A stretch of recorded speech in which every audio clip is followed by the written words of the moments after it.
All right, looks like we're on air. So, David, you run the CVS YouTube channel and you have a website, Christian Verses. Would you like to talk a little bit about that? Sure, yeah, it's called Catholic Oh, sorry Versus, about that. and it's okay. Catholics are Christian, and Catholicism is the fullness of Christianity. That's the way the Catholic Church puts it. And it's basically a podcast. It's audio only for the moment, but I hope to go video live streaming in future because when I do audio interviews, I edit out all the stupid things I say, and that takes a lot of time because I say a lot of stupid stuff. So if I start going live, I'll think before I speak, and then I won't need to do all the editing. So that's the plan. But the basic idea is to talk to people with different worldviews, to see if I've got lots in my faith because I don't want to believe a lie, and to meet people. I love and respect all people, and I'm interested in philosophy and religion. So that's basically what the podcast is all about. Cool. Well, I'm an atheist, and I've noticed you had several conversations with atheists like Aaron Ra and Graham Opie. So I define atheism as the position that there are no reasons to believe in a God. And what I'd like to know what reasons you believe there are for belief in a God. Then I'd like to tell you my position on those reasons, and I'd like to hear your thoughts on my position. Sure, sounds good. So you want me to start with why I think there is a God? Or any reason you think there is that justifies belief in a God. There are so many ways to approach this. The way that I came to understand that God exists is through solipsism, just through an existential encounter with the bare fact of existence. I had, through studying Western philosophy, come to believe that I am is the only reality, that I'm the only being, and essentially that I'm God. And it was through reading Rene Descartes that I came out of my solipsism. And the way that he does it is he just shrugs his shoulders and says, well, of course, God is God. So that will not satisfy any atheist ever until that atheist is confronted with the existential encounter with the brute fact of eternal life.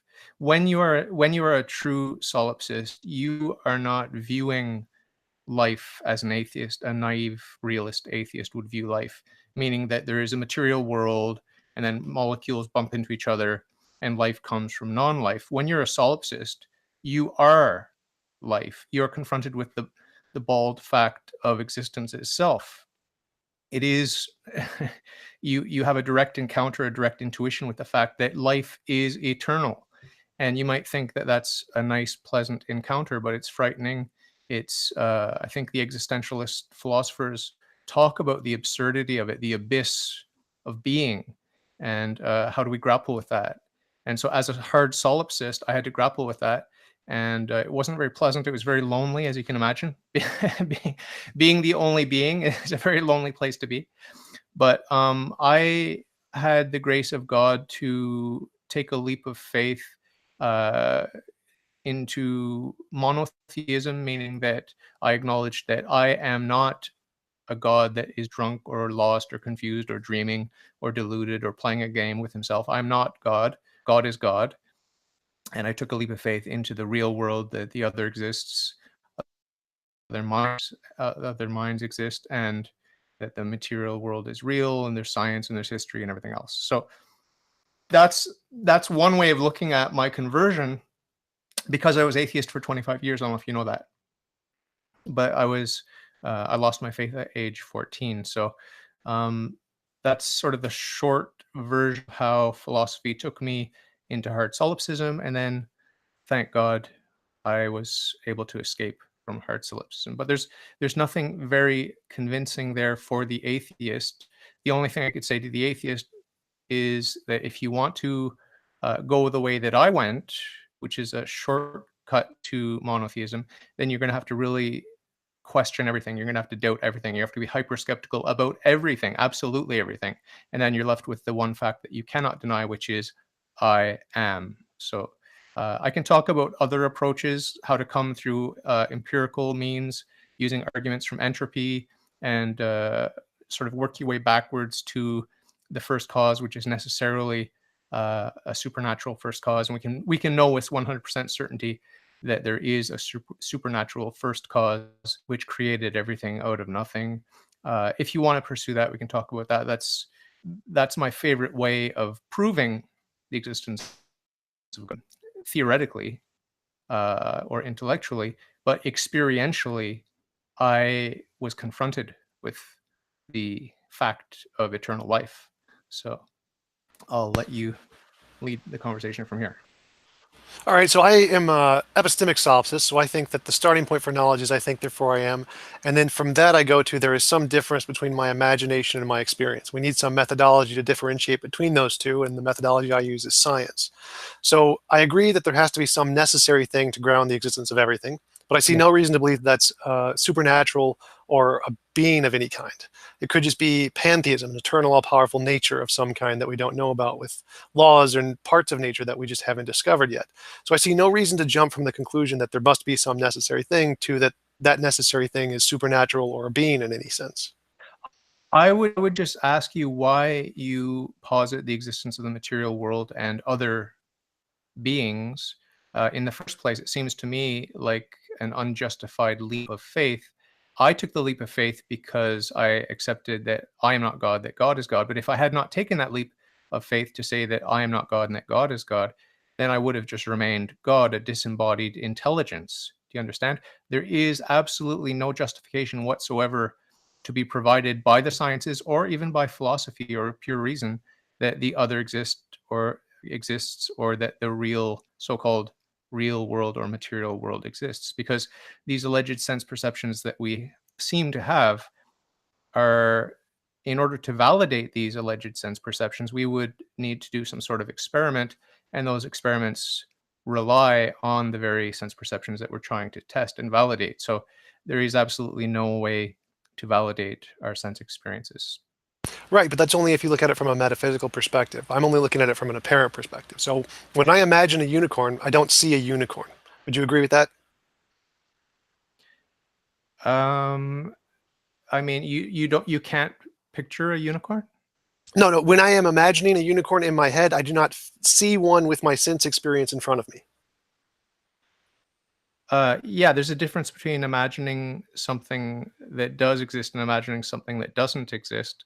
So in the case of a unicorn, I don't like that example because I don't see any reason why Oh, it a could be unicorn anything. could It's yeah, just a random example I picked. So there is some yeah. difference between my imagination and my experience. So I just went from solipsism to there is some difference between my imagination and my experience. Now we know there's lots of things that are different between the imagination and experience. There's lots of things you can imagine that have nothing to do with your experience, like numbers and letters and language and imaginary things. And I can imagine myself being 10 feet tall. There's a big distinction between these two. And so we need some kind of methodology to differentiate. Now, the methodology I use that I've come to through a long epistemology is science, is novel testable prediction. So I can use novel testable predictions to differentiate, is this object an object in my imagination or an object in the world I'm experiencing around me? Now I'm going to label that the internal-external distinction. There is stuff in my head and there is stuff in the world. This doesn't prove the external world exists. I have no idea. I can't prove that. But I can prove there is some difference between my imagination and my experience, and I can label that experience the external world. So I have reason to believe the external world exists because there is some difference between my imagination and my experience. And using that same methodology of testable predictions, I can make testable predictions about if that other person has a mind. I will expect them to do this, and if those testable predictions are verified to be true, then they have met the criteria of what I define as a mind. That doesn't prove they're a mind. They could be a philosophical zombie, but they have met the empirical criterion of what I define as a mind. So I have reason to justify the external world and other minds methodologically, not metaphysically. But you do understand that that's an arbitrary distinction you're making between the internal and the external, and it's based on an assumption, a leap of faith that is actual real distinction between your imagination and your experience, because your imagination is just one form of experience, really. And No, no, no, when no. So you're I'm faced with, there's yeah, So, go so ahead. I'm not making a metaphysical distinction. I'm not saying these are two different categories of existing things. I'm just saying there is some difference between my imagination and my experience. What No, that but difference is makes no difference at all. So, like, they could both be a part of my imagination. Like, the yeah. external world could just be a deeper part of my imagination, but it makes no difference because there's still some difference. So I can Yeah, still but differentiate between them. if you were to be presented with a really convincing illusion exterior to, or what seems to be in the exterior world, for example, something that looks like a unicorn and you can touch it and pet it and it does all the characteristic sounds that a unicorn makes, and you compare that with the imaginary one that is in your imagination, um, it still remains the case that external illusion is not a real unicorn in the sense that I believe in real objects. I don't know. Do you actually believe in the real world the way that I do? Because now that I'm a Catholic, I believe that the real world exists and that you're real, and that we haven't discovered any unicorns. But if there are any unicorns, they have an objective reality. Are you there with me, or are you unwilling to commit to that, or is it a possibility, a probability thing for you? It's more of a probability thing for me. I look at the world from a bottom-up perspective. So I start with methodological justifications. I don't talk about metaphysics. So there could be an external world, there may not be. I can't prove it one way or the other, but my ability to differentiate between the two gives me a probabilistic assessment that there is such a thing. Okay, it's greater than 50% in your estimation? I have no idea. I just know that it gives me a probability to assume there is such a thing. The probability that only matters to me is that there is some difference between my imagination and my experience. Yeah, but I don't need to go to metaphysics. I introduced this third sort of middle term where we have the purely imaginary, the purely real, and then a really good fake unicorn. Do you see where there's a spectrum there between your binary system with the purely imaginary and the purely real? There's a whole spectrum in between there. You acknowledge that much? No, there is no spectrum between there at all. So again, I use the methodology of empiricism. If it meets the methodology of empiricism, it is a part of the external world by definition. So your fake unicorn, if I can verify it with empirical tests, then it's empirical and exists in the external world. I see. Okay. And if you have a dream within a dream and everything meets your criteria, then you just take it as reality. Well, if I'm in a dream and I'm having a dream where I can do empirical tests in those dreams, then those things are still empirical. So the fact that it just meets the criteria of empirical means that there is some difference between my imagination and my experience. So starting from my experience, I can tell that here's my experience, and then there's some other thing which is over here, which is different, which is the external world, my appearance of it. It doesn't matter if that's a deeper part of a dream, or if we're in a matrix, or if we're in a theistic universe or a pantheistic universe. There's still some difference between these two things, no matter what you do. So if I'm starting from my experience, I can build upwards and start to add on to external, to layers of reality. And it doesn't make a difference what they are fundamentally metaphysically made of. Interesting. Do you want to pursue the line of questioning? Because I have a million questions for you, but I don't feel like sort of taking control here. It's your show. Well, I'm happy to have any kind of conversation, but so my question is still, what reason do I have to believe there is a God? I still don't see the connection that you've made of how to get to belief in a God or belief in the supernatural. I think you do believe in God. I think you do already believe in God. I think that you aren't sure who God is. The pointed question I would ask you is, do you deny that there's a non-zero probability that you are God, or you're willing to admit that there is a possibility, no matter how slight? Well, I guess there's a possibility no matter how slight, but I would say that based on my definition of what qualifies as a God, I would not in any sense qualify. I'm not all powerful. I can't make things happen just by willing it to happen. I'm restricted by some things that I don't understand. So I would not qualify as my definition of a God. Yeah. And you think it's laughable to consider the possibility that maybe you just fooled yourself? Because the Eastern religions talk about this, that it's Maya and separation, all this illusion will eventually dissolve. The mist of illusion will dissolve, and we'll find that there is just the one unity, the one mind of God. This is the ultimate reality. There is only God. There is only heaven, and all of this separation, you over there, me over here, this is all illusion. This will all be dissolved. Are you sympathetic to that? And does it yeah, it's a possibility. It's a possibility that I could have been God and I deliberately limited myself to experience something. But I find it incredibly unlikely. Just the probabilities of that are too low for it to be as reasonable as the alternatives. Okay. And then what about the nature of existence itself, the nature of being, the nature of life? I had an existential experience, which you can chalk up to insanity or some chemical thing, something I ate or whatever. There are many ways of accounting for why I had a subjective experience, right? And I think that those are all legitimate concerns and critiques, some more legitimate than others, obviously. But nonetheless, I did have a subjective experience with this raw notion of being or life or existence, whatever you want to call it, this I am. And it was undoubted, it was no longer subject to doubt when I had this encounter that life is not finite, life is infinite. That means life is unbounded, it is eternal, it has always been. Have you had an experience like that? And if not, what impression do you get when I'm speaking, even though I'm speaking in very sloppy and vague terms? What impression does it give you? Well, no, I have not had any of those kinds of experiences, so I'm not exactly sure what you mean. But my first inclination towards what you're saying is that I start with my epistemology of I think, therefore I am, and then I need some methodology to tell the difference between my imagination and my experience. And you said you had this experience, so what methodology do you use to differentiate that from just being one of the imaginary things as opposed to some aspect of the world outside of your imagination? Because as far as I can tell, I don't see a methodology that can identify that. Yeah, I accepted it when I was confronted with it. It's sort of like uh, there are a couple of analogies I can use. I mean, I'm sorry to rely on poetry and analogy, but it's just I don't have a lot to give you here. Um, one one thing that's interesting to talk about, and I'm trying to answer your question here, okay, even though it doesn't seem like it.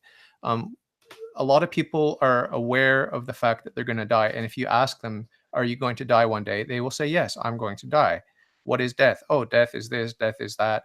Are you afraid to die? Yes, in theory, I'm afraid. Whatever. Okay, but then they can have a really tragic experience with the loss of someone close to them, or maybe they were in an accident and their lover right next to them in the seat next to them died, and they came very close to dying, and they were operated on and have all kinds of experiences in the operating room, out of body experiences, near death experience, the tunnel, everything.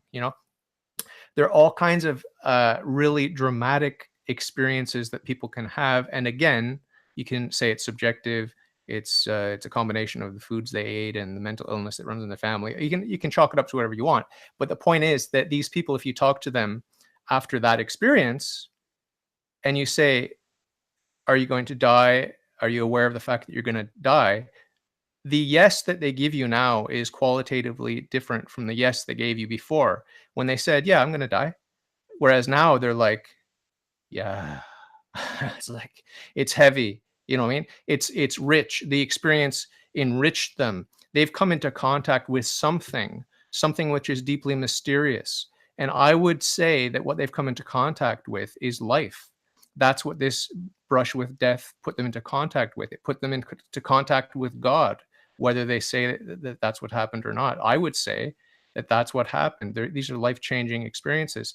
So the reason that I'm talking about this encounter with death and how it changes the quality of a yes. Yes, I know I'm going to die. Everyone knows they're going to die, but some people know it in a qualitatively different way, a significantly different way. So I would say it's the same thing with the question of life. Do you know that you're alive? Everyone says yes, but not many people have had the encounter I've had.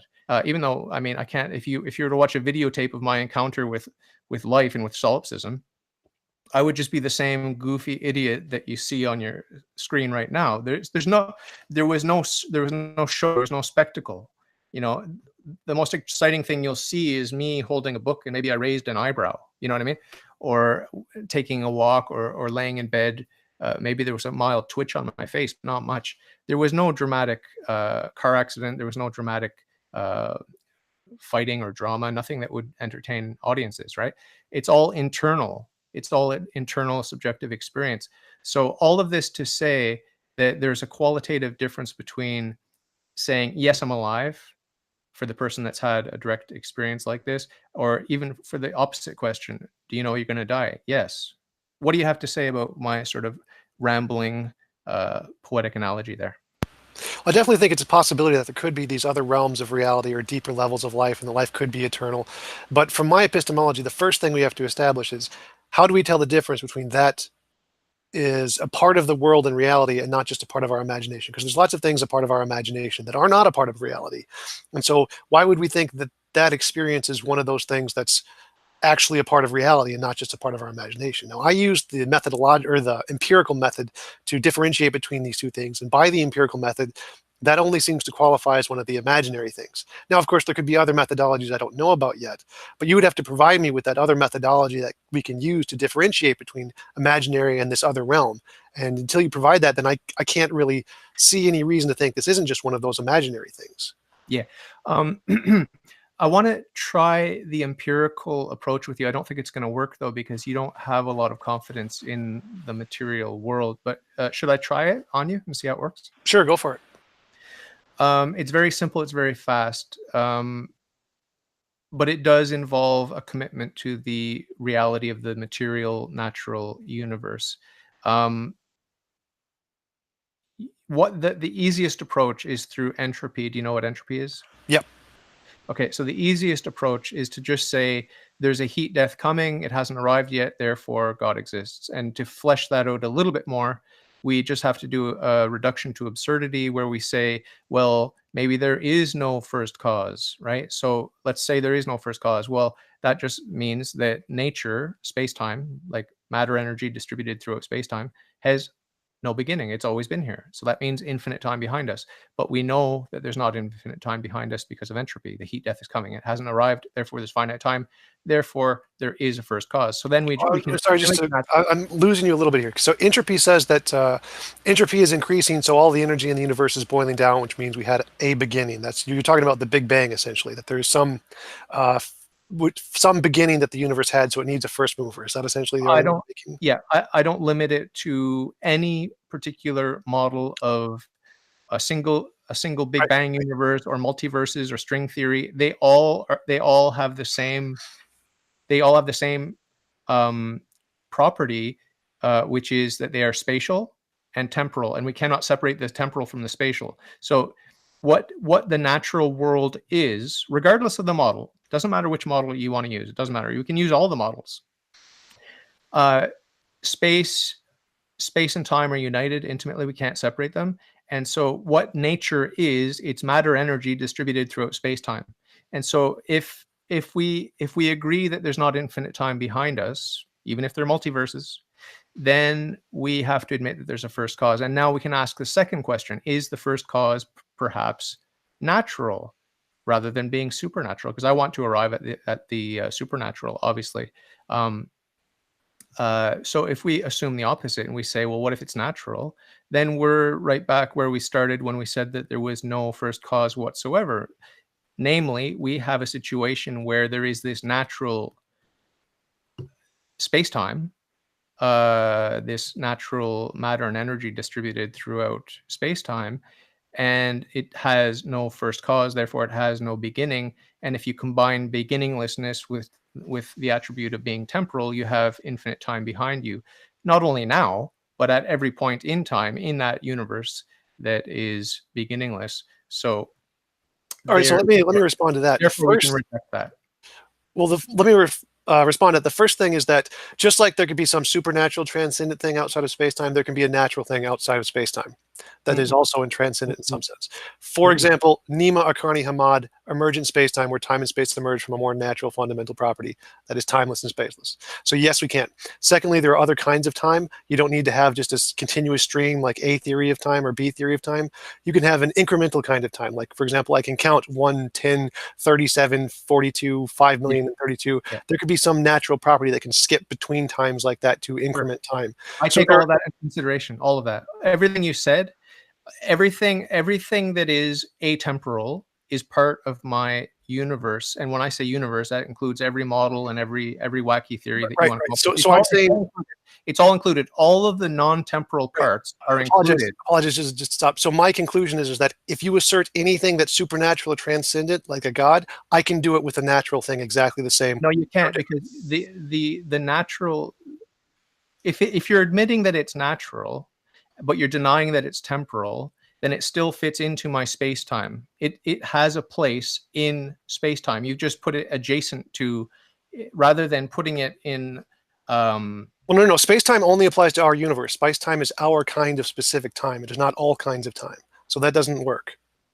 No, but what you're not understanding is that the only thing that I'm looking for is a beginning. So if you want to cram all sorts of non-temporal stuff into your model, that doesn't bother me in the slightest. There's plenty of room for the non-temporal natural. If you want to posit a non-temporal natural, there's all the room you need in my universe, my natural universe. You can cram it all in there. It takes absolutely zero time to get past that. So all the time you want to spend suggesting to me that there's this non-temporal component of reality, I say, don't spend time trying to convince me, because it takes zero time to traverse that to get from where the universe started to where we are now. Do you understand? And Right. if you Explain to me the difference here. Explain to me the difference between some supernatural beginning and some unknown natural beginning, because those both seem to be equally plausible. No, the natural one cannot happen, because you're doing one of two things. You're either saying that there's a non-temporal nature, in which case I say no problem, because that doesn't take any time, right? That doesn't slow me down at the checkout line when I have to wait for. I take my ticket at the checkout line, and if one person's buds ahead of me in the line, that delays me. If two people, it delays me twice as much. If three people, three times as much. If infinite people, then I never get to go up to the counter. But you're saying there's this other aspect of reality which is non-temporal. That's like saying that there are infinite people ahead of me, but they take zero time out of my wait time. That's fine. You can include that. But the difference between that model of the universe and having a supernatural first cause is that the supernatural is not temporal, it's not spatial, and it's not changeable, it's not composed. Okay, let me just stop you there. I can say there is a part of nature we haven't discovered yet, which is not spatial, not temporal, and is not changeable. But all of those parts are, number one, undetectable. Occam's razor can get rid of them right away.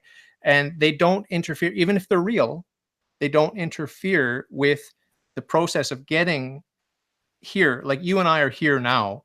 The arrow of time really is here and now. If let's just take for granted, for the sake of argument, that you and I are two separate beings and that the reality is real and all this sort of thing.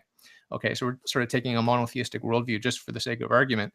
But that's what this empirical argument for God requires us to believe in the real world and in the other. So you and I are here now, but we could not be here now if we had to wait for an infinite number of spatio-temporal events to bring us. That's false. That's immediately false. So I can say that's wrong immediately, because that's only if the A theory of time is true, and there are infinitely many other alternatives that solve that problem. So that immediately is false. No, it's not false. It is not false. The distinction. No.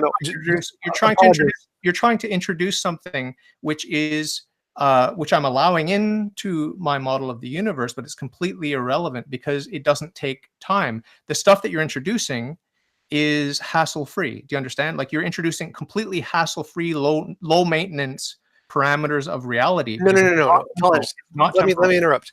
Anything you can insert with supernatural can be done with an unknown natural that we just haven't discovered yet. There's no limitations here. No. So you'd have to prove that there is some way that that the unknown natural cannot potentially, it is impossible for it to have some feature which is a provable feature of the supernatural. No, what you're saying is that there's part of nature which is non-spatial, non-temporal. If I've got two options of how to deal with that. One is to say it's not actually natural, it's supernatural, that's my God, right? That's one option.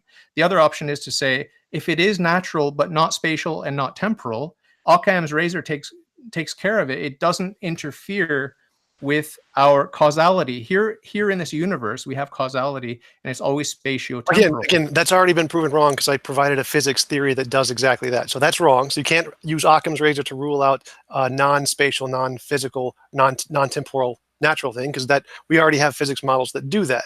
So, and the next thing is that anything, again, you've provided no difference between your supernatural thing and my natural thing. If there's no difference, then it's God. How's that? If there's no difference, well, mine doesn't have consciousness. Mine has no consciousness. It's just some natural phenomenon with an unknown. Why do you say it has no consciousness? Why do you say it has no consciousness? Is it the source? It can explain everything without the consciousness. Is it subject to change? Yes or no? Is your God subject to change? Yes or no? No. Then no. Then I'd say no, it's not. Okay, so it sounds like you're describing my God. Is it conscious? Is it comprised of parts? Is your God comprised of parts? No. then no, it's not. Okay, so any attribute I give you, my God, you're going to attribute to the natural first cause? Pretty much, I'm just going to remove consciousness. So my point here is that we can both But make up stuff of unknowns. but listen to me. Do you have consciousness? Yes, I have consciousness. Okay, so can an effect be greater than its cause or more perfect than its cause? That is an incoherent question. I don't even understand it. If a billiard ball with a certain amount of momentum hits another billiard ball stationary, are you arguing that you can't give what you don't have? You cannot give what you don't have. Right. That's the composition division fallacy immediately wrong. So I can say that hydrogen and oxygen molecules, none of them have the property of ocean, but if they combine enough of them with enough force, they become an ocean. Or a brick, no brick has the property of wall. If you keep adding bricks together, you'll get a wall. No hydrogen molecule has the property of sun. If you keep adding them together, you get a sun. So there's no problem with an unknown natural process creating consciousness as an emergent property. Okay, so the perfections in this world, are they what the perfections in this natural world? The distinction that you're failing to make is, I'm not arguing for a material first cause. If I were, then I would say, okay, well, neither am I. I'm arguing for whatever kind of the big like we have a physical sun in our physical sky, allegedly, ostensibly, and you're saying, well, there's a perfectly reasonable emergent property that would explain that. Well, my God is not just a great big sun. You know, he's not a bigger, better sun. He's qualitatively different from the sun. This is an essential difference between what you're trying to obfuscate by bringing in this idea that we can have an emergent property that's not a strict accounting of, you know, 1 brick plus 1 brick, or 1 grain of sand plus 1 grain of sand, and when is it a heap? You know, we all know these paradoxes, but the difference is that God is not just a bigger, better thing. He's not a thing at all. I'm not quite following. So my argument is that consciousness can be a product of an emergent product of other physical things, and those other physical things can be created by the pantheism. So I'm not following exactly what your argument is here. Well, if you're talking about pantheism, then you're talking about God. You're talking about I'm talking about an eternal, powerful nature. If you like, I can pull up the Stanford Encyclopedia of Philosophy on it to show you. Are you just to be technical here? Are you denying that theism is part of pantheism? That is correct. One of the versions of pantheism is physicalism and natural pantheism, which is just an eternal, all-powerful nature. Okay, so okay. The fact that the word theism is in it doesn't make it a kind of theism. Like atheism or diletheism, those have nothing to do with theism. Transtheism. So the fact that it has the word theism in it doesn't make it a kind of theism. Do you know the history of that particular form of pantheism that you just introduced me to? Pantheism? That naturalistic pantheism. Yeah. How old is it? Started with the Stoics in Greece, and the more modern version is the scientific naturalistic version that I'm referring to. So there's also Einstein. Spinoza was a pantheist. Giordano Bruno was a pantheist. I don't know which particular one you're referring to, but it makes no difference. So again, because my argument is just eternal, all-powerful nature pantheism. So the history behind it doesn't change my argument. Okay, so you're arguing that Spinoza did not believe in the supernatural. Is that what you're saying? No, I'm not. I don't care about, again, history is irrelevant here. Okay. I'm defining pantheism. I'm just curious how old pantheism minus supernatural is, honestly. Stoics, Greek. Okay, that's pretty old. That's pretty old. Yeah, if that's true, that's a nice heritage you've got there. So where do we go from here? I mean, basically, my question that I'm still waiting for is that it seems like, so you made an argument that the thing cannot give properties that it doesn't have, or something along those lines. Can't give what we don't have. Yeah. Right, and I said consciousness can be an emergent property of physical things, which are created by pantheism. So it seems like I can solve that problem pretty easily. And so it seems like this undiscovered natural pantheism can act as a necessary source of reality, just like a supernatural being could, but without the consciousness. But you would necessarily have to resort to a non-spatial, non-temporal, eternal, natural thing, right? No, that's just the one I'm going with to try and mimic your explanation as close as possible. Definitely. Are you averse to an eternal recurrence, or whatever you call it? Eternal infinite regress? No, I'm not. You're not averse to that? Infinite regress is totally possible. There is no logical problem with that. They are, in fact, solvable. In fact, I've talked with some of the theists who talk about those infinite regress paradoxes, and they are solvable with natural laws. So you don't see any problem with having infinite time behind us in the natural world? No, there's no problem at all, as long as you know how to solve those problems with the other features of nature, the other laws that we can introduce. They're Such a- solvable problems. Just give me a really rough thumbnail sketch of how that works. Pick any of the problems. Which paradox would you like me to solve? Well, the heat death only takes a finite amount of time to arrive, and it hasn't arrived yet. So how do you solve that? Cyclic universe. It can go back and forth and back and forth. There's one instant solution. With or without changes, identical or non-identical cycles? With changes. The changes criteria that you've inserted is something I don't consider relevant. You can have changes in the past. There's no problem with that. Okay. So you could have we're just exploring now, right? Yep. So this is sort of a spiral loop galaxy, not galaxy, but universe. Cyclic universe. Yeah. Neil Turek is the physicist who proposed one version of it. And so there could be some repetition, but it would take an infinite amount of time to have an infinitely or almost infinitely complex, an extremely complex configuration of matter, energy, and space-time to be reproduced would take an infinite amount of time. But you have an infinite amount of time, so you could have an infinite number of repetitions of each and every configuration. Is that true? Yes, possibly. Okay. But again, I could add a new law of nature that makes it predominantly towards one specific configuration from the outset to make it so it eliminates others if you want. Yeah. So I can add in laws to never repeat. We could have it never repeat anything. We Right. could have it never repeat anything. In theory, we could build these models. So so I want to talk about this heat death that's coming. So it's a very limited and inductive argument, which I don't like, but it is still fun to explore it. And if you've got a way out using Well, just to be clear, I have infinitely many ways out. So just the first one that comes to mind, heat death, second law of thermodynamics only applies to closed systems. If the universe isn't a closed system, problem solved. No, but that doesn't solve the problem. Well, it does, because anything outside of the universe doesn't necessarily apply to the second law. There could be other laws of physics that are in fact eternal, and so they aren't going to heat death. Heat death only applies to the known universe and the known laws of physics. Listen to yourself. What you're saying. What you're saying is that yes, there is infinite time behind us, and yes, it only takes a finite amount of time for the heat death to arrive, and yes, the heat death has not yet arrived. No. In a cyclic universe, the heat death arrives and then it collapses, and then it arrives and collapses, so it goes up and down and up and down. The entropy continues to spiral, and so you get a Big Bang expansion, then a big collapse, then Big Bang expansion, big collapse, infinitely. Okay. Yeah, I thought we had moved on from the spiral where we're talking about another linear thing. Oh, I Can we talk apologize. about a linear? Can we talk about a linear one? All right, sure. Is there a solution with a linear series of adjacent universes or linear? Sure, multiverse, yes. Multiverses. Can you talk me through the linear argument, how there could be infinite time behind us and yet the heat death has not yet arrived? There's no logical contradiction with an infinite past. So there's no problem there at all. There's nothing to really, unless you can present a problem that you think. Can you explain to me, with a linear infinite past behind us, how it came to be your turn to exist? How did that come to be? Exact same way as counting. I can count from 1, 10, 50 million, 750 million, 2 billion and a half.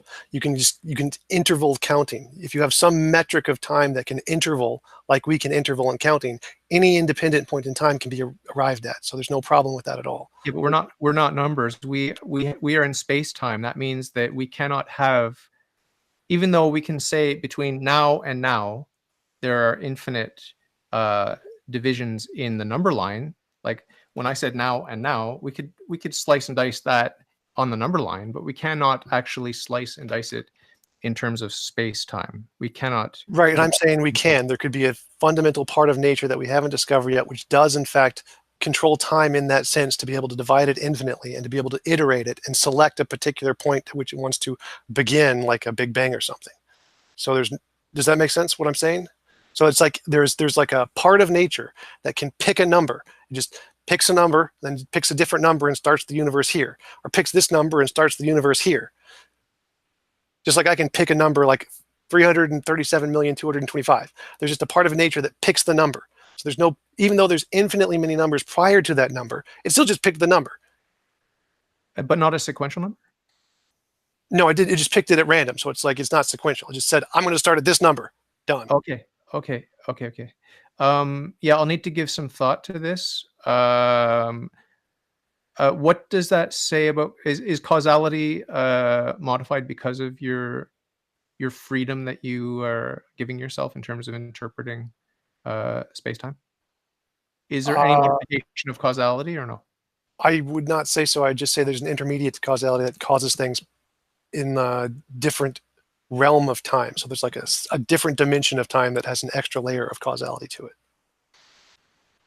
But it's still causality. It's still just cause and effect. Okay. This is completely off topic. I'm gonna have to go away and think about I like your random seed idea. It's pretty cool. Thank you. That's not your idea? It is my idea. Yeah. Oh, It's the C. I call it the C theory of time. that's pretty cool. First time I've encountered that. Do you have a lot of original ideas? Yes, I do. Unfortunately, Wow. What's your IQ? I have no idea. Haven't had an IQ test. Take a guess. Average Average or above average? Slightly above, Probably above. significantly above? I'd say moderately above. Good modest answer. So do you like playing chess and stuff like that? I do. You good at Sometimes it? I'm good at it when I'm winning. Yeah, Do you get emotional? I do. I'm very competitive. I often joke when I'm playing chess, which is not that often anymore, sadly. But I often joke that they should have heart rate monitors over either player. Have they ever done that? Well, they've done measurements of brain activity in chess masters when they're playing to measure how active their brain is compared to normal sedentary levels and what other people are doing. And they say that they're at a really high elevation of like when you're in a fight or flight mode of super high activation. They should send in like a half-naked woman at that point and see what happens. Might be a different part of the brain. Maybe, yeah. It would probably spike also in a different way. So yeah, let's keep talking about philosophy. I wanted to ask you about hard determinism. What do you think of it? And what do you think of one of my pet peeves, which is compatibilism? I really, really, really despise it. And I don't understand why anyone finds it attractive. Can you talk about hard determinism and then compatibilism, please? Right, compatibilism is just a form of hard determinism, just relabeled. So, but yeah, hard determinism just means everything is determined by the previous causes. There is no kind of interdeterminacy, free will kind of thing. And I think that is the most reasonable conclusion, but I can't prove it. It's definitely possible there's a free will, but I don't have any reason to believe there is. And as far as I know, free will doesn't seem coherently possible. Like I don't see there's a way to define what free will could possibly mean. It's kind of like saying the square root of a pork chop. It doesn't cohere to any intellectual feature that we can describe. Well, there's one thing you're missing, I think. What's that? Honey mustard. The square root of pork chop? Yeah. So, or the log of honey mustard, I should have said, would have been a better joke. Yeah. But what do you think about reason? Do you think that reason requires free will? Because that's my firm conviction, and that's the teaching of the Catholic Church, that if you do not have free will, then you're just like any other calculator or counting machine or computer. Right, I would agree, but I would still classify those as reasoning, forms of reasoning. Of course you would, but do you see how the value or meaning of the judgments that are attached disappears when you understand that it's inevitable? And basically my argument against a lot of atheists is that when they're angry with me, for example, if I say something really poetic or silly or controversial, like something what they consider really flaky, like some part of my religion that's the flood of Noah or something like that. It's a very sophisticated part of my religion, meaning that it's not at some basic ontological, epistemological, philosophical level. I'm talking about like the flowers and the leaves of the tree of my faith.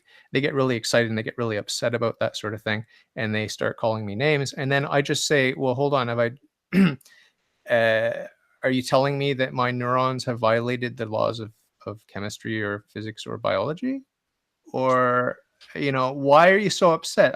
My neurons are obeying the laws of nature just like yours. What's the difference?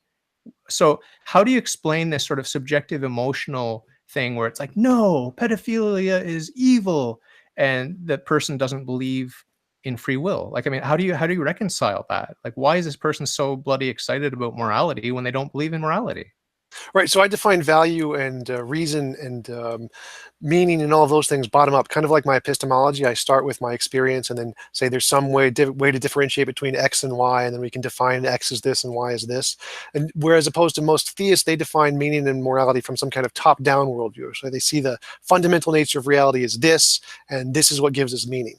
So from my perspective, the reason people are compatibilists is because if you define something from the bottom up perspective, they are free in the sense that there's some difference between a rock and a person. And so the rock is not free and the person is free just by the definition of the difference between these two, even if metaphysically the person may be just as unfree as the rock. So if you start from the bottom up perspective and you just define things by their differences, you can still have all those meaning and purpose and freedom, but not in the metaphysical absolute sense that theists are looking for. And I don't think that really exists. That metaphysical sense isn't something we really have access to other than just, I think, therefore I am. Hmm. It seems to me that you're having a lot of fun being an atheist or whatever it is that you are. And I would argue that I'm having just as much fun being a Catholic, like a Catholic who is striving to be obedient in docile submission to Pope Francis and the bishops who teach in union with him. So they're two different lifestyles, but I think we're both enjoying it. So what do you have to say for people that are miserable religious people who are very who have a lack of joy in their life? And then on the other end of the spectrum, maybe since you're an atheist, we'll talk about some of the miserable atheists that are not happy. They don't have much joy, and frankly, they don't have much of a sense of humor. And the same thing for the some of the religious people that I have seen. I haven't gotten to know any of these people, so I don't know what's really going on. And I don't think we ever really know what's going on. But I just want to sort of draw a parallel that there are lighthearted, happy people that enjoy both ends of a philosophical spectrum. What can you tell me about that from your perspective? Well, yeah, I totally agree. I think there are absolutely people who enjoy all kinds of ideas. I know there are people who are flat earthers and creationists who enjoy their perspective on the world.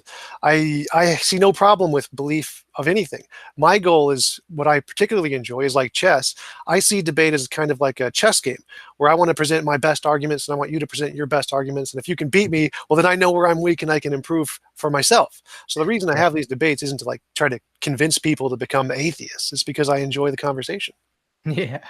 Can you just tell me a little highlight moment where you said, "Oh, shoot, I've been wrong about this for so long and I never saw it coming, and I've just been schooled by a 14-year-old boy at the at the grocery store in the checkout line," or whatever it was, like an unexpected twist. Can you talk about that? Well, I've had some recently. Mostly it's when I'm talking with philosophers over email and they're like, that's wrong, here's right. And I'm like, oh God, you're right. That's terrible. Oops. And it You can usually, That's good. but yeah, it's usually about stuff about my original ideas, like my epistemology and my morality, the things that got me to where I am now. Like right now, my epistemology has three tiers. There's conceptual, empirical, and metaphysical. Conceptual is the stuff in our head, empirical is the stuff in the world, and metaphysical is the fundamental nature of reality. I was having a conversation with Greg Boyd and Paul Eddies. They're local authors, Christian authors up here, about the historicity of the Bible.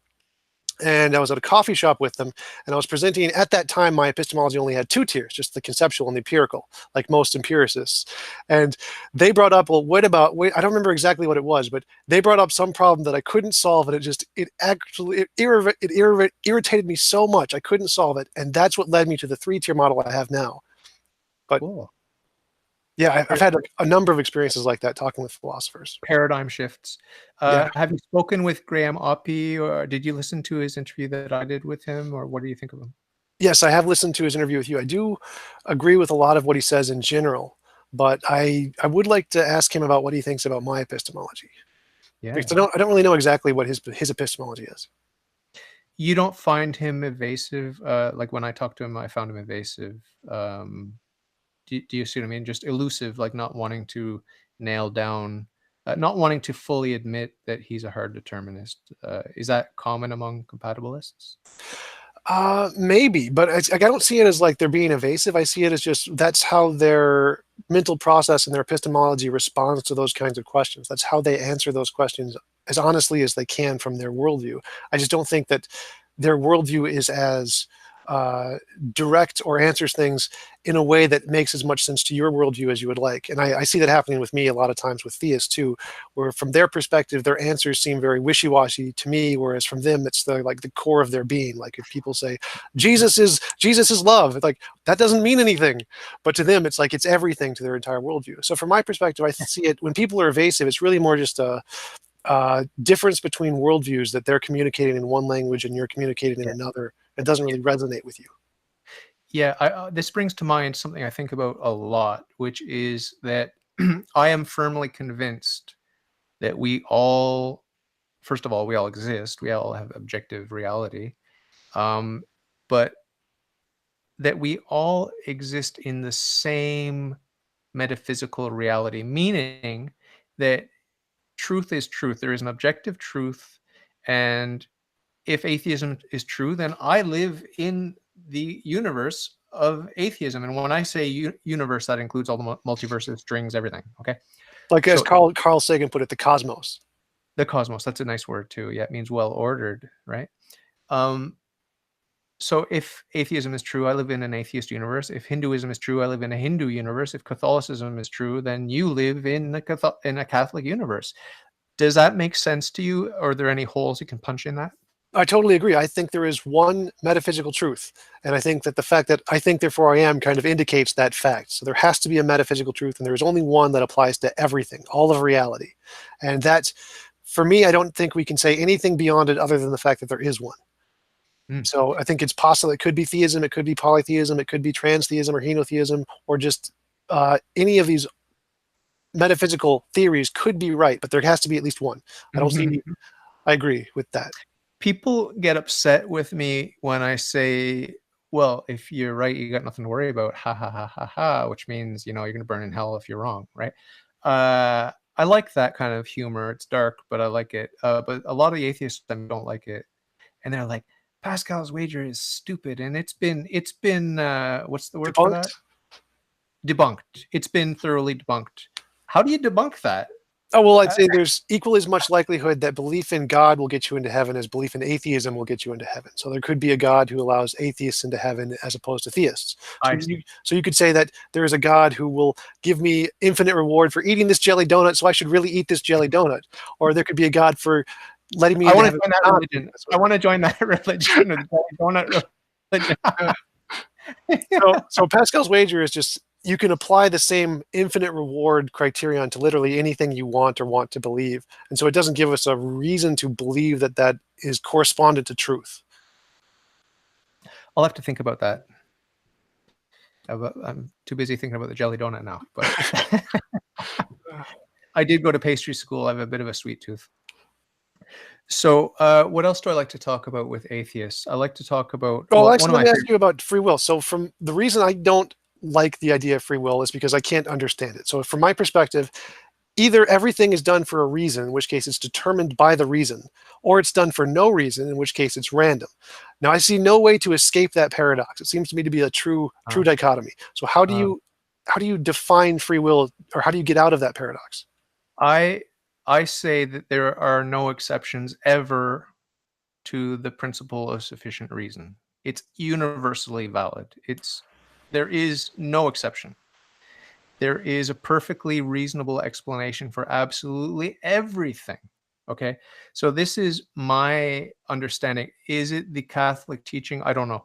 I don't know that much about Catholic, the sort of the nuanced philosophy of Catholicism when it comes to these sorts of very philosophical questions. I would be willing to bet that my point of view is the Catholic point of view, where everything has a perfectly reasonable explanation, including our freedom, including the finite. One thing I want to just mention here briefly to you, because I think that you're the type of person that would digest it and chew on it and maybe take it somewhere and do something with it intellectually, and I would say spiritually, is this notion that, holy cow, I guess it's a long introduction that I forgot what I was going to tell you. I was like rambling on, preparing to tell you the thing, and then I forgot what I'm going to tell you. Give me a moment. Give me a moment here. Moment of silence.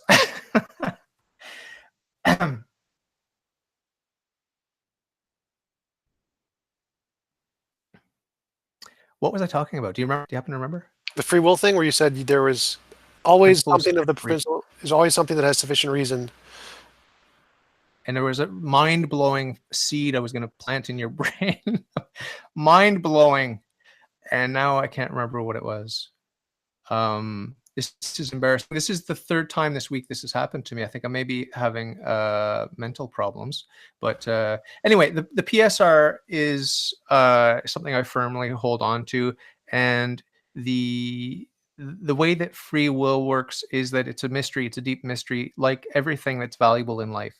The good, the true, the just, the beautiful, the moral, the free. These are all attributes of God. They're all identical with God, and they're all identical among themselves. So here in this finite world, we have, oh, I think I just remembered what I was going to tell you. The finite and the infinite. Oh, yeah. This is what I wanted to tell you. Sorry for the long delay there. It was a really touching moment for me when I discovered that when I fell into solipsism, and then I thought I was God, and then I admitted God that God is God. But the really touching epiphany that I had, which I want you to think about in your spare time, is the mystery of the finite. It was so clear to me when I discovered that God is God. It was so clear to me that God is more ordinary than I am. God is less shocking and bewildering than I am. My own finite existence is more astonishing and more miraculous than the existence of God. So it's a sort of inversion of what an atheist would typically think that a theist would experience. I think that from the outside looking in on theism, you and other atheists would probably say that I live a humdrum life, and that I deluded myself with this idea of God, a big man in the sky, and he's perfect and he's loving and blah, blah, blah, blah, blah. Okay. That's not what the experience is like, or at least not for me. What I experienced is that God is normal, God is ordinary.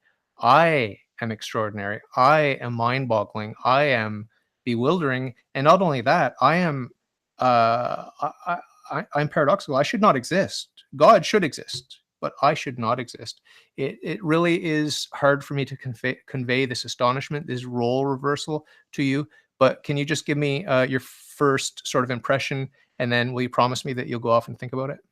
Well, yeah, I actually thought a lot about that. That seems a lot like the divine aseity argument from either Anselm or Aquinas, where they make the same kind of thing, that God is perfectly simple, and he is the absolute perfect simplicity. I don't know exactly how to express it, but yeah, I've definitely heard that before and thought about it, but I don't see any reason to believe it's anything more than an idea. I don't understand why that would be more reasonable than the inverse. Why not just think God is the most complicated thing as opposed to the least complicated thing? I mean, it's definitely either one is possible, but I don't see any reason to prefer one over the other.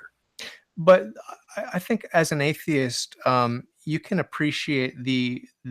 I've spoken with atheists who have talked about the deep appreciation they have for life because it's finite, because it's fleeting, because it's fragile, because it's here today, gone tomorrow. There's a sort of connected notion of astonishment and awe and respect for the tiny, fragile, broken human life that we experience here. Do you at least acknowledge that part, the atheist perspective on that, the finite being of value because it's finite? Do you see what I'm saying? This is what Yeah, atheists say. a lot of people definitely believe that. I don't technically agree. I think that the value of life should be determined by the one living it, not by some kind of arbitrary criterion of finiteness. Makes a lot of sense when you put it that way.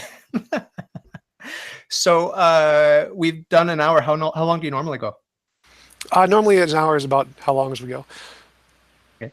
Do you have any other questions about my faith? Do you want to ask anything that isn't so strictly speaking up your alley in terms of epistemology and ontology, but just in terms of like why this or why that, like strange little superficial things about the Catholic faith? Or are you completely uninterested in all of that?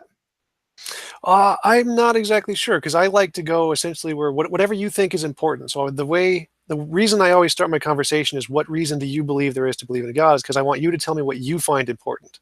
And so I can try to explore that because Okay. from my perspective, I'm always interested in just a strict philosophy and give me the Yeah. numbers. Yeah. I do have I do have sort of an odd approach to religion. I'll just give you a brief overview of how I see the world. If it interests you, great. If not, you can ignore it. Absolutely, go ahead. But basically, I break every worldview down uh, by consequence. Basically, I view people in or worldviews as either believing that there's no heaven, there's no God, there's no hell, there's no heaven, there's only annihilation awaiting every being. That's sort of like the nihilist, the atheist, the atheistic Buddhists, people like that.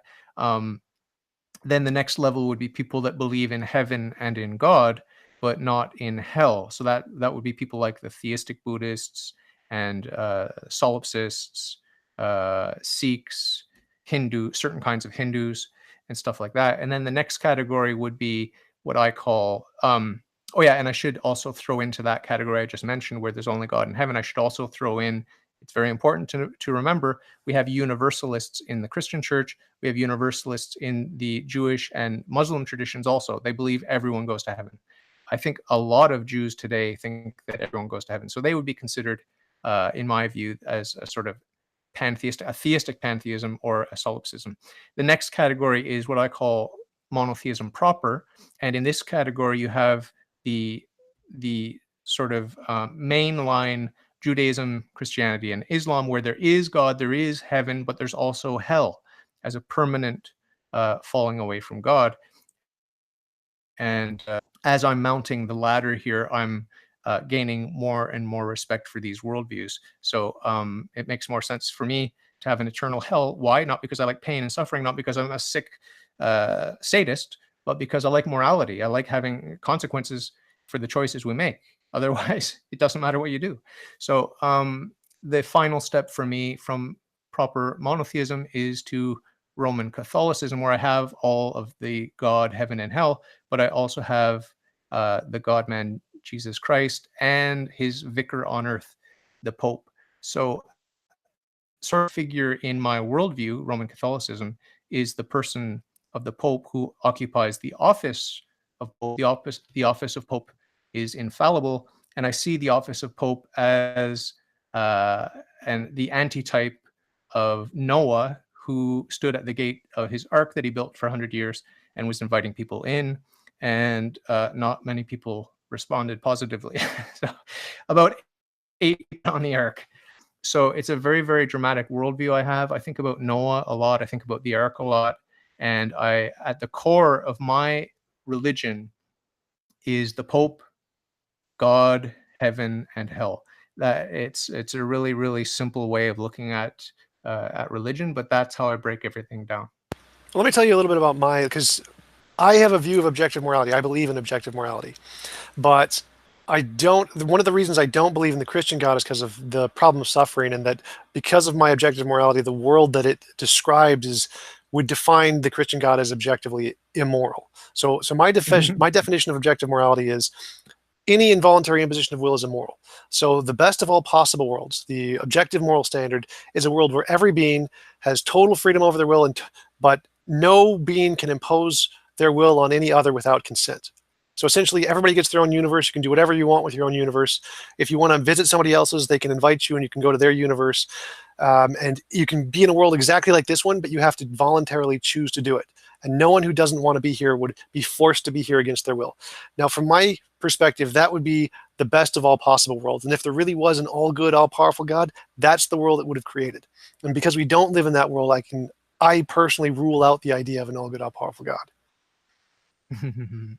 Yeah.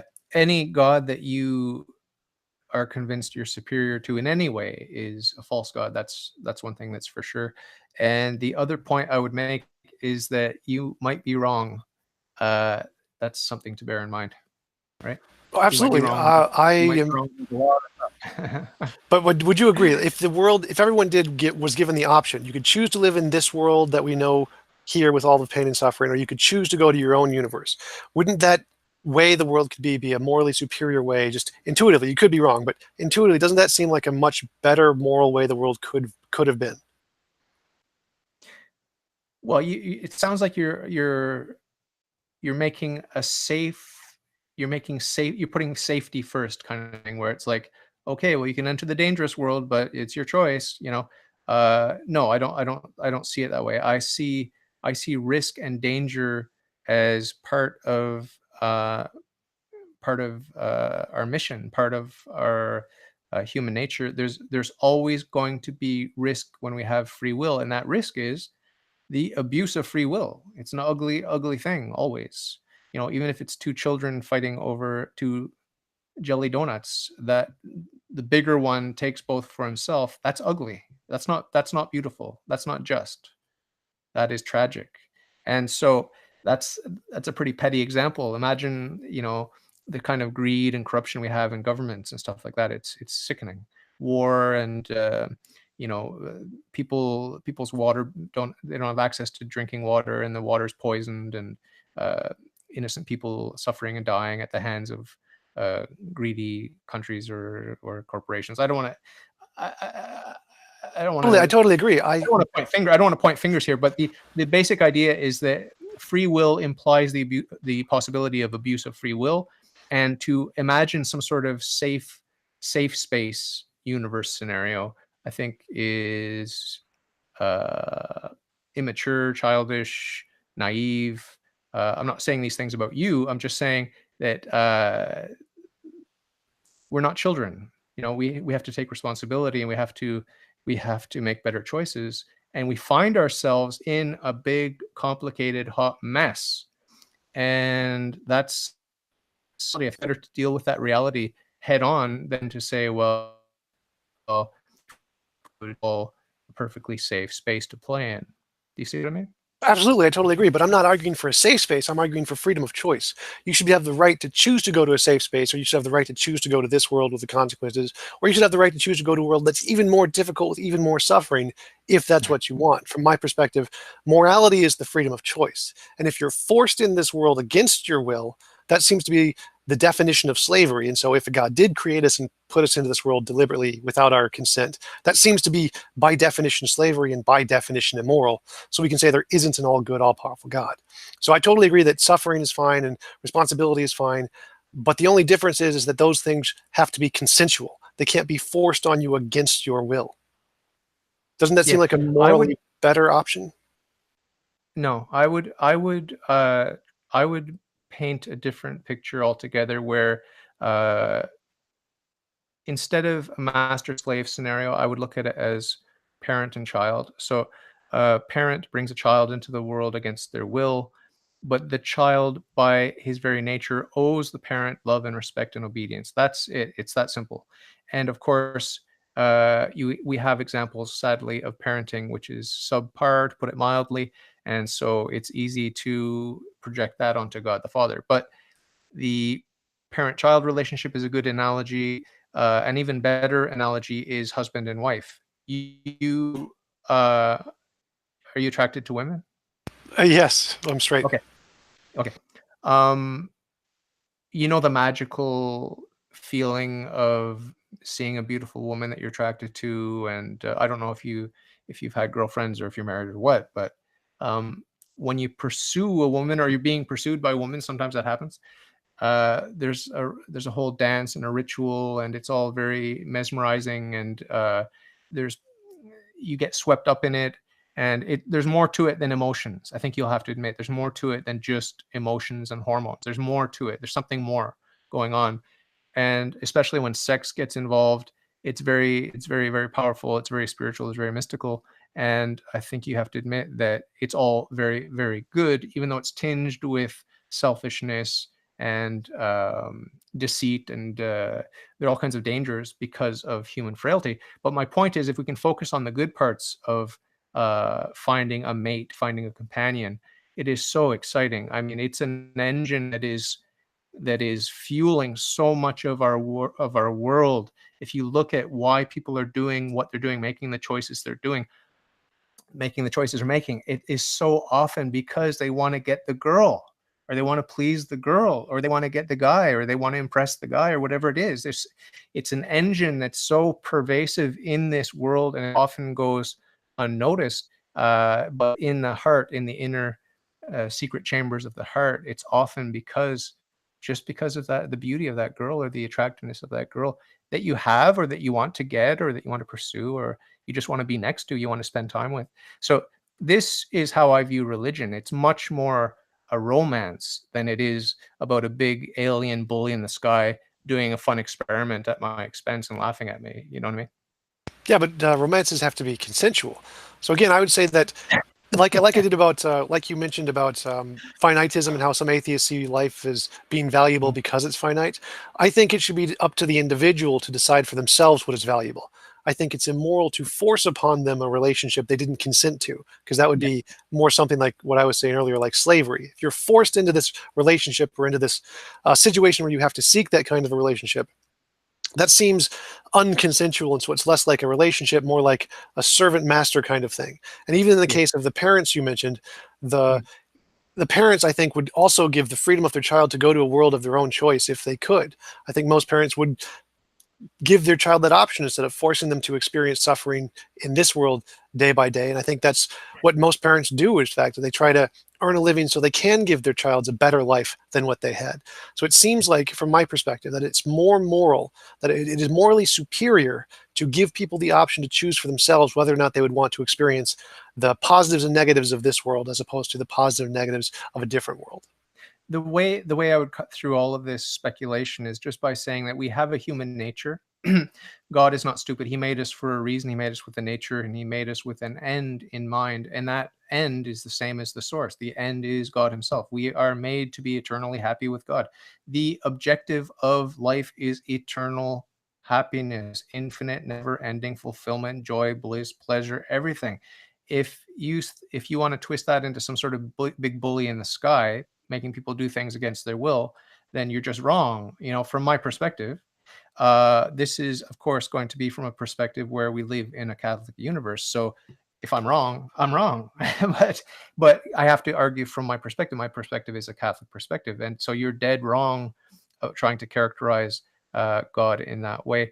And I think that is the best way to silent criticism is to just say no. We are made by an all good God, and we're made to have perfect fulfillment, bliss, joy, peace, orgasmic pleasure in every capacity that's possible, in more ways than we could possibly ever imagine. And so it is not a big bully in the sky. Well, let's say that you're right and that God did create us for this purpose. I mean, even if I made my child eat ice cream or something, or play video games, like if I force them to do it against their will, even if it's something joy or happiness, that's still slavery. For me, it Yeah. seems like the higher moral value isn't the joy and the happiness, it's the freedom to choose for yourself, because that's what I see as the highest moral standard, is the freedom, not the joy. So even if God Okay. created us, Yeah. Go ahead. so if even if God created us deliberately for his intention that we didn't have any say in, I didn't get to choose this purpose, he gave it to me against my will, that seems to be immoral compared to just giving us the freedom to choose for ourselves. Okay. I want to ask you something that's related, but obliquely. It has to do with the perfections. I believe, and the ancient philosophers also believed, that all of the perfections lie in one and the same direction because they all come from one and the same source, which is commonly called God. But leaving God out of the question for the moment, one of my favorite thought experiments to ask atheists is about the direction of goods. Do they all lie in the same direction? For example, is it possible to move towards pleasure and at the same time be moving away from health? The obvious answer is yeah. If you only eat jelly donuts, your health is going to decline. But at a deeper sort of platonic level, I think that you will admit that whenever that pleasure is good, and that even the Epicureans made distinctions between the higher pleasures and the lower pleasures. And so there are those distinctions that need to be made if we would pursue the highest good in pleasure. And that highest good in pleasure will correspond with the highest good in health, so on and so forth. So we're always using goods. And when we move towards justice, we're moving towards mercy. And when we move towards truth, we're also moving towards beauty. We cannot leave behind a perfection when we pursue any of the perfections. Do you agree with that? And if not, why not? No, I would disagree with that. I would say, like using your jelly donut example, if I'm in the matrix, I can eat as many jelly donuts as I want, and I can just program it to not make me fat. So I can have as much joyous jelly donut pleasure without any consequences of fatness. Or to use a more extreme example, if I'm in a video game, in video games, there's lots of killing and stuff, but no one actually dies. So you can do as much murdering as you want in a video game with no consequences towards or loss of the other perfections. So I would say that the only standard of morality is freedom, and you should be able to free to do anything you want with your universe, regardless of whether it's one of the Stoics' minimal pleasures or maximal pleasures. Makes no difference. I don't see any scale there at all. I just think the standard is freedom, and you should be able to free every individual, every being should be free to choose for themselves what they do. Yeah, I don't know. I don't know if you're aware of the fact that God is freedom itself, and that that's just one of the many infinite perfections that He is. I mean, like I said, He is identical with His attributes, and those attributes are identical among themselves. It's only here below in this finite world that there's that sort of pure white light is put through the spectrum, and we see the different colors differentiated, right? But it is freedom is it is, if you want to say, the goal. It is the goal of my life. It is the goal of your life.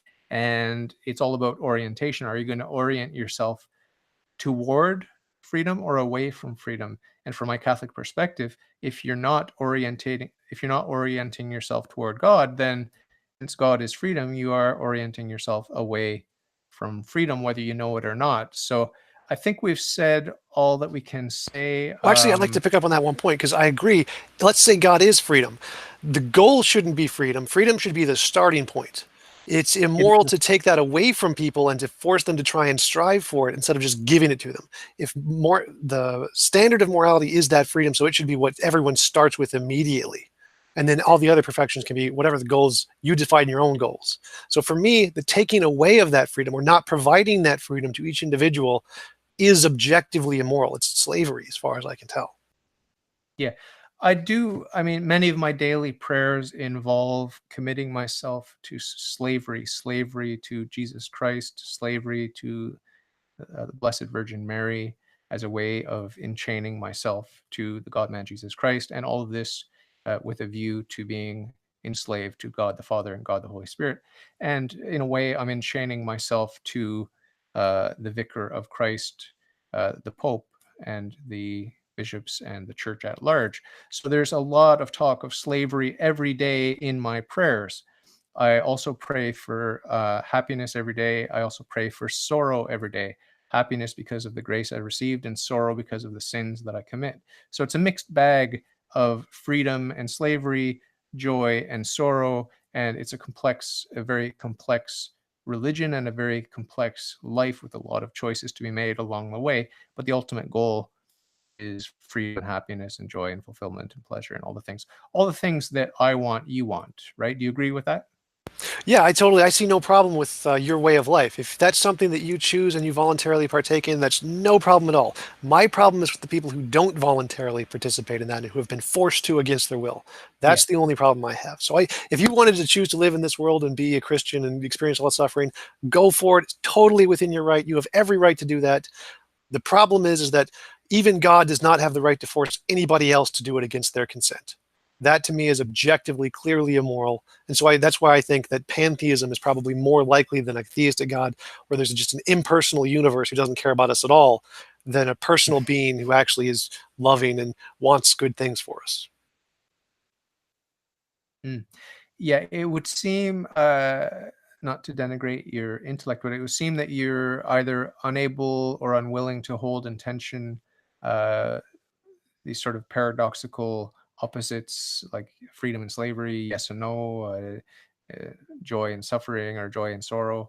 And in Catholicism, there are a lot of both and solutions to choices where even Protestants would say one way or the other, like grace or free will. Calvin said, well, it's got to be grace, and he sacrificed free will, and other people go the other way. So there's a lot of tension in Catholic theology and Catholic philosophy that is unresolved. But I think you'll admit that the beauty of any stringed instrument, certainly, if not all instruments, resides in the tension, right? That from which flows the beautiful music. As I said to Eric Steinhardt, I don't know if you listened to that interview, but what do you have to say about tension and beauty? Beauty lies in the eyes of the beholder. Just like the thing I said before, I think that it should be up to the individual to decide what is a beautiful way to live for them. And so they should be given the right to go to their own universe and decide for themselves what they find beautiful, and they should not be coerced into a situation where they have to follow someone else's standard of beauty, even if that standard is more right or more objectively true, like a God standard. I see that is still immoral. Even if it's true, it's still immoral to force them to abide by that against their will, and they should be given the freedom to choose their own way of living in their life. Because I don't see a contradiction between these two things. I think that you can give someone their freedom to choose their own value of beauty, even if there is a more objectively better standard of beauty. So I don't think that there is a true dichotomy between these standards of like freedom and slavery. You can freely choose to be a slave. You have that right. I see no problem with that. Like eating the jelly donut and not getting fat. It's possible that if we advance medical technology to the point where we can have a pill that makes your metabolism process fat better, you can eat as many jelly donuts as you want. There's no true contradiction here. So I don't see there's any real contradiction between the things that you're presenting. I think they're all possible, especially if you have the power of a God to make all of those happen, just voluntarily.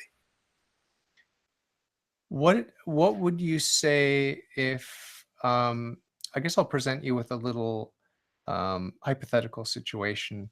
Some people don't like hypotheticals. I love them. If you were to come to believe, for whatever reason, like whether valid and legitimate or not, you came to believe subjectively that God is real, the God that I worship is real, would you choose to love him and to serve him and to try to get to know him in this life or not? If I believed as you did, I probably would. But with my background knowledge, probably not, because I see him as too immoral. But I would still say he would be immoral to force people to try and into that situation against their will. You've heard the expression mansplaining. Have you heard that? Yes. Can you define it for me? Because I've never actually had the definition. It's when a man condescendingly explains something down to a woman, I think. Okay. Only men can do it? Feminist terminology, I'm not familiar with feminism that much. I have no idea.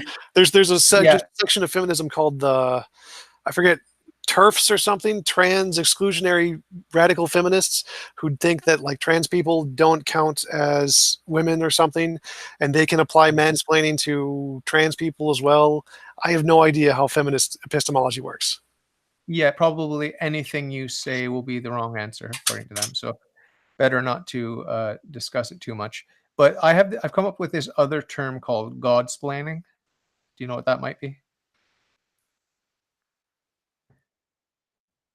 I imagine it's probably the opposite, where it's like someone's trying to explain something to a god or something. No, it's where God basically God just shows you and you go, I get it. So he doesn't say anything. But you see that, oh boy, I was proud and I was rebellious, and no, you were right, God. You're amazing. I love you. Thank you. That's what Godsplaining is. It's like just showing you reality, the metaphysical, ultimate reality, and you just going, "Wow, thank you, amazing. I'm sorry.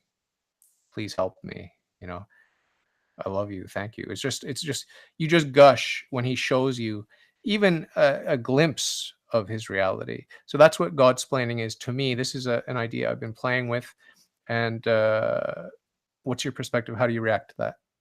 Well, I'd see that as kind of the opposite of mansplaining, because mansplaining is a bad thing. If someone is mansplaining to you, that's usually an insult. You're not supposed to mansplain. So I'd worry in that sense. But other than that, I understand what you're getting at.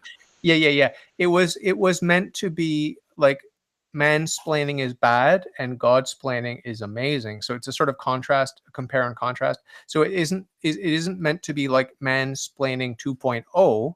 It's supposed to be a complete paradigm shift, like a complete paradigm shift, where in today's world, it's like you've got feminism, you've got veganism, you've got republicanism, you've got the progressivism, you've got identity politics, you've got so many competing voices and forces, all of which I completely ignore because I find it just a complete waste of time.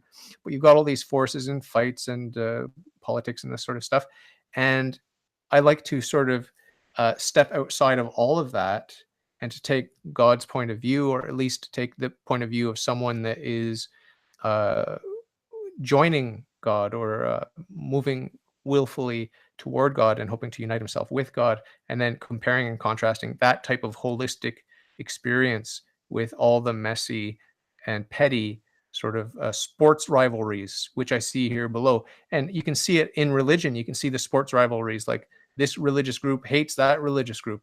And it really is psychologically no different from the Montreal Canadiens and whatever the rival is. I don't even know who the rival is because I hate hockey. Right. It's But it's probably, tribalism, which has existed throughout all humanity. yeah. So what? Just if you could just briefly tell me your perspective on the left-right split, that dichotomy, and the sort of engine of animosity that fuels what used to be the sale of newspapers, which is now, of course, the sale of online stuff and clickbait and all that sort of thing. What do you think of the left-right dichotomy, particularly in U.S. politics? Well, the first thing that came to mind was actually when you're talking about your Godsplaining, it seems a lot like presuppositionalism, just as a note. That's what Yeah. comes into my head. But in the Mm. left-right dichotomy, yeah, it's pretty much more just like it's like religion. Religion has these doctrines, and if you're a part of the religion, you adopt the doctrines in order to fit in with the community, so that you're a part of the community and you're part of this group. And so people accept the tenets of that religion or that political party, even if those tenets aren't necessarily true or not supported. And that's what the left-right dichotomy is that people accept these religious tenets that don't have a basis in reality on the right because that's their group, and people accept the same tenets on the left because that's their group. And they don't have an objective basis where they say, well, here's what's right and wrong, and we can say, well, our party is actually wrong on this issue, so we probably should get rid of this, like Republicans denying climate change. Not really a good idea when like all the facts confirm it. And the same with the left. Socialism has not really been very successful. Probably not a good idea to pursue socialism. So Mhm. I'm more of a centrist. I think that we should look at the ideas based on what works around the world, and we can look at other countries and see this policy works here. Let's try this policy. And Mhm. so I definitely think the reason there's such a huge dichotomy between political issues is because of the religious tribalism, where they adopt the policies because it's just a part of the group. And that's the same thing with newspapers and fake news and media. It's all about just finding confirmation bias of things that agree with your perspective and to reinforce your own beliefs, which is pretty much what always news has always been, and which is why the Fox Uh, News is more popular than scientific news sources. You just reminded me of one of my pet theories, which is that a lot of um, like I subscribe 100% to the PSR, the principle of sufficient reason. There are no exceptions. Oh, I I wanted to also, ask about that. Does yeah, does God need a sufficient reason? yes, of course, What is of God's course. sufficient reason? Well, I could take a stab at giving a few hints. He's self-existent. He is a necessary being. None of these are going to satisfy you, right? Well, my question is, Um, can't you apply those things to pretty much anything else and say, well, the universe has a sufficient reason, it's just self-existent or whatever?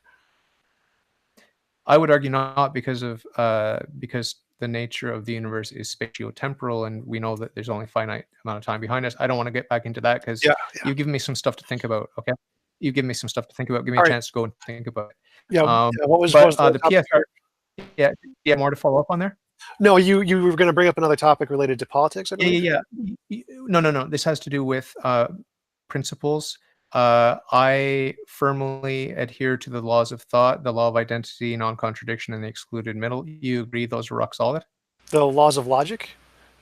Laws, yeah, the laws of thought, they're called. I recall them as the laws of logic, and I believe they only apply to standard logic, and there are different kinds of logic that reject those. Okay, you don't think that the law of non-contradiction is universal?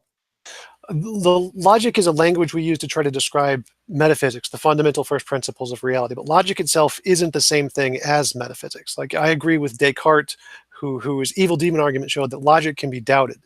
So it could be the case that those laws are in fact wrong, and they're just a human impression upon reality of not an actual representation of what reality is like. But you understand that Descartes took a leap of faith into that it's not an evil demon, that it's, of course, God is good, and of course the laws of logic are reliable and so forth, right? I've taken that same leap of faith, but you have not. Is that fair to say? That's correct. That's called the Cartesian circle, which is the textbook example of vicious circularity. So that argument, as far as I know, does not work in any sense. It's not an argument. It's not an argument. It's a leap of faith, which is just a shrugging of the shoulders. That's all it is. It's not an argument.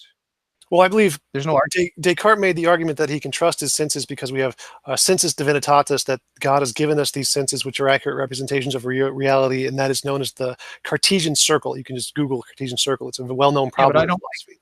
I don't think he viewed it as a problem. I just think he sloughed off the problem. He just said it's irresolvable. It's not going to be resolved logically. So just kind of like David Hume saying, let's just get on with it. You know what I mean? I think it's the same sort of thing. David Hume said the same thing, but no one's getting upset with the circle of Hume, right? David Hume said the same thing. Where did David Hume say the same thing? He said that we just have to get on with it. We can't, for example, with causality and all these sorts of things, problem of induction. He said Right. David Hume said that we just need to use pragmatism and use what's pragmatic. He's not making a claim about the fundamental nature of reality. Well, the difference between Hume and Descartes is Descartes made a claim about metaphysical truth, whereas Hume rejected metaphysical truth. So Hume said, we just got to use what we can use, whether or not it's right, who cares? Descartes said, this is right, and we can believe it just on faith. Yeah, but what you're missing, the subtle nuance you're missing, is that it was a purely pragmatic leap of faith that Descartes took. You may mischaracterize it as some sort of dogmatism, but it was just a pragmatic step. It's just like, it's just like what David Hume did. It's a pragmatic step. It's like, I'm going to take that leap because let's get on with it. I don't think he thought that was a convincing argument to anyone. I really don't think that Descartes thought that was an airtight logical argument, because he himself admitted with his evil demon scenario that he could be wrong, right? But he just went with his gut. He just said, well, obviously God is good, and let's get on with it. So I think that he's maligned by his enemies. I never read him like that. I never read him. It was René Descartes that brought me into monotheism, and it was precisely because he did not make an argument that I followed him so readily, because there is no argument to make. Right. I'm saying it's his conclusion that I'm doubting. So Hume just said, we have this experience of reality. Who cares if it's true? We're just going to follow our experience no matter what. Whereas Descartes said, there is something true about reality. I'm going to accept it. I don't have evidence to accept it, but I'm going to accept it. It does make sense. I think there's the difference between your perspective on Descartes and my perspective on Descartes is very subtle, but it is real. There is a real difference of perspective there. I don't know how I would characterize it, but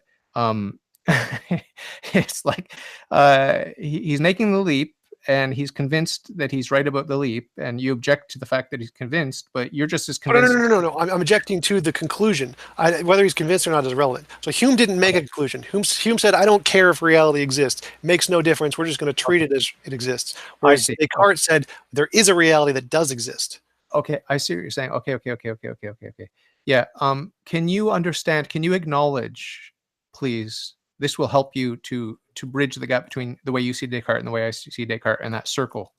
Okay, can you acknowledge right now that you're speaking to me and that I am telling you that I am not 100% convinced that the leap of faith that I took with Descartes is valid and true? I might be wrong, and I think Descartes would say the same thing, but I'm a human being, a living example today of having taken that same leap of faith, and although the doubt that I have is negligible, I still admit that I do have doubt, and I think that Descartes would say the same thing. Does that soften your critique Oh of the no, I circle. totally agree. But do you know the difference between epistemology and ontology?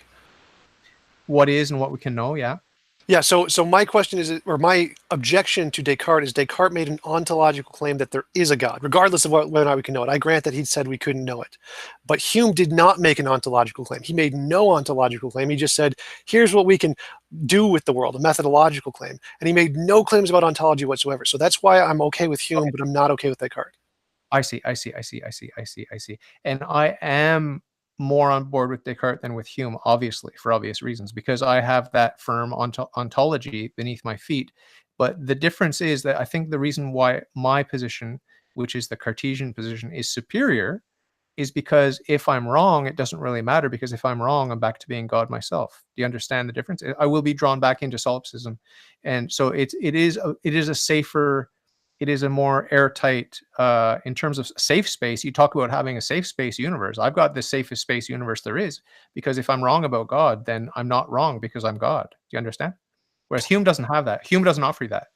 Well, I don't You're see any saying what? you fall back on nihilism. The only thing your plan B worldview is nihilism, according to David Hume. Well, my agreement with Hume is that we don't know. So we don't know whatever the fundamental nature of reality is. As an atheist, my position on atheism is just we don't know what the fundamental nature of reality is. There could be a God with an afterlife, or there could be a naturalistic pantheism that has an afterlife we just don't know about yet. Or there could be a God who allows atheists into heaven, or there could be many gods and you go to many different heavens. There are all kinds of possibilities. So I don't think we can say anything about what's true after the true nature of reality. So atheism doesn't have any less secure a net than yours does. It's just we don't know. And you can believe one way or the other, but your belief doesn't make it any more likely to be true. I've got a couple of things I want to say. First, if you can keep it really quick, I believe that every atheist, if you scratch the surface or if you push them, if you press them, what you will find is a hard agnostic. The core of the atheist is agnosticism. It's I don't know. I don't know. I don't. Can you confirm that that is accurate, or have I completely missed the point of the atheists that I've scratched? The vast majority of atheists, that's completely correct. We do not know what the fundamental nature of reality is. Okay. The second thing I wanted to talk about, we can spend a little bit more time on this if you have the time. I don't have a lot of time, but if you have the time, I'd like to hear your thoughts. I'm really curious what you think. It's very embarrassing to talk about it because it flies in the face of everything you'll read in logic and philosophy textbooks.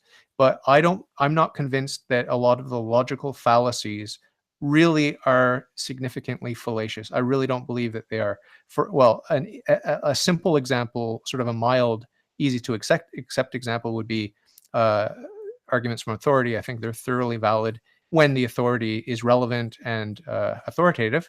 And but a more controversial one would be circular reasoning. I am fully convinced that circular reasoning is valid, provided that the circle is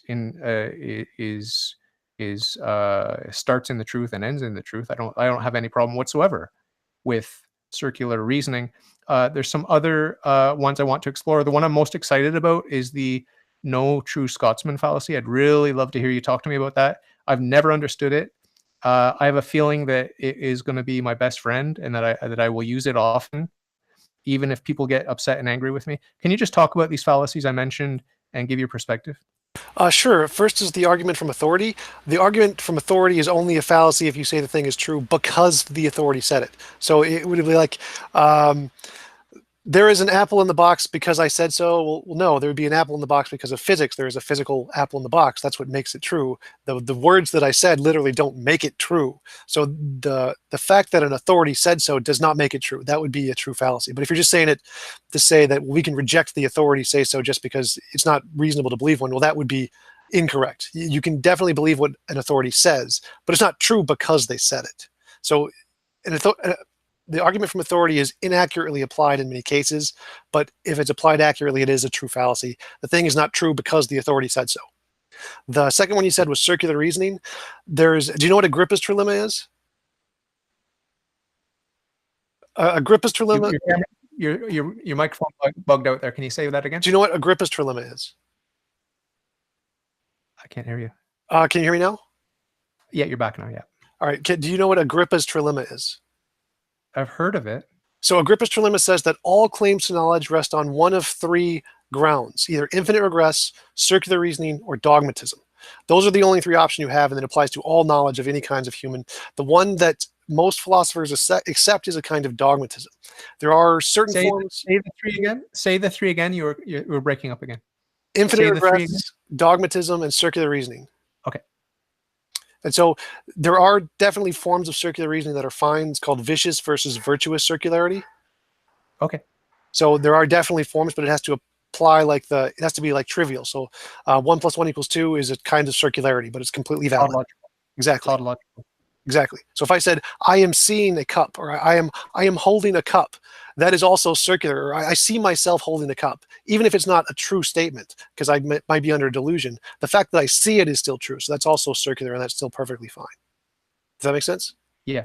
Does this also A implies B, B implies C, C implies D, and you can have a chain? You could have a pretty big circle, right? Like you could have a very long, elaborate circle with that rejoins back to the starting point, and it's still a virtuous circle. Is that fair to say? Right. It just has to always be within the same context or within the same methodology, essentially. Definitionally true always. Yeah. Like I couldn't say I see a unicorn, therefore a unicorn exists in reality, because that would be leaping from my personal experience to what exists in reality, and my personal experience isn't enough to justify what's in reality. So that would just be, if I said it's true that a unicorn exists in the world because I see it, that would be vicious circular reasoning. But I could say it's true a unicorn exists because there's empirical tests or something. That would be fine because the empirical claims require empirical evidence.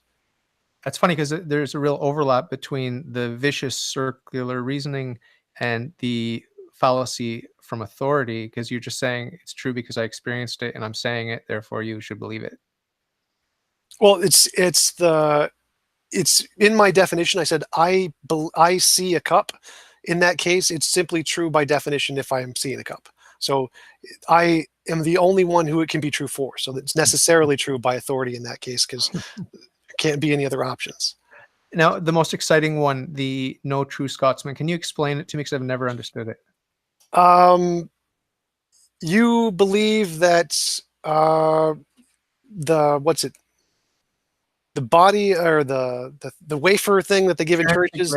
Transfiguration. Yes. If you don't believe in transfiguration, therefore you're not a true Catholic. No, true transubstantiation. Excuse me, transubstantiation. Right. So if there's one person who believes it and one person who doesn't, the other's going to say, well, you should believe this, because if you don't, you're not a true Catholic. And the other one's going to say, no, you shouldn't believe this, because if you don't, you're not a true Catholic. So that's the no true Scotsman fallacy, is that there's this one magical property that defines what you are. And if you don't accept this property, well, then you're not the true nature of what that thing is, when in reality, Catholic just means, or Christian just means you believe in God. So a no true Scotsman is just saying, you define this one property as being a necessary aspect of the thing, and if they don't have that one property, then well, they're no longer associated with us in any way. They're a new category that has nothing to do. Okay, with us. let's test. Let's try to examine a really cut and dried true dichotomy. We will have to wrap things up here, but there could be a true dichotomy, right, where it's either A or it's not A, and one person saying, if you say not A, then you're not a true Scotsman. But the other person saying, well, if you say it is A, you're not a true Scotsman. Well, one of them necessarily has to be right about that. No? Well, so that's only one the of them case. is using a fallacy. That's only the case if the definition of a Scotsman is contingent on A. It may not be. It may have nothing to do with A. A could be just completely irrelevant. That's the no true Scotsman. Oh, it might be completely irrelevant. Oh, exactly. Okay. That's an essential part of the no true Scotsman thing. It's completely irrelevant. Well, not necessarily. It's one or the other. I believe that is essentially the thrust of the argument, is that you can just pick any arbitrary property and say, oh, well, they did this one thing, so they're not really associated with me in any way, when really that may not be the case. So like being a Christian just means you believe in Jesus. But many Christians like to argue that Christians that have committed crimes are not true Christians. They were never a true Christian. Well, they believed in Jesus, so yes, they were. So you can't exclude someone just because of some arbitrary property that has nothing to do with the definition of the thing. Okay. Well, I think you've given me a lot to think about here. And how do you normally wrap up your show? Just thanks for coming on. I really enjoyed our conversation. You gave me a lot to think about. I'd love to talk with you again sometime. Sure. Yeah. Would you consider being a guest on my show? I talk to you about your ideas and your a little bit of biographical information. Are you willing to do that? And I edit it, so get rid of all the ums and ahs. Sure. Okay, I'll have you on my show. Well, thanks a lot for having me. It's been a lot of fun. You're a fun guy to talk to. You have a lot of fresh ideas. And send me some links if there's anything that you want me to follow up on or read. Sure, I will do. Thanks. Have a nice day. Thank you. Bye. Talk soon. Bye. See you.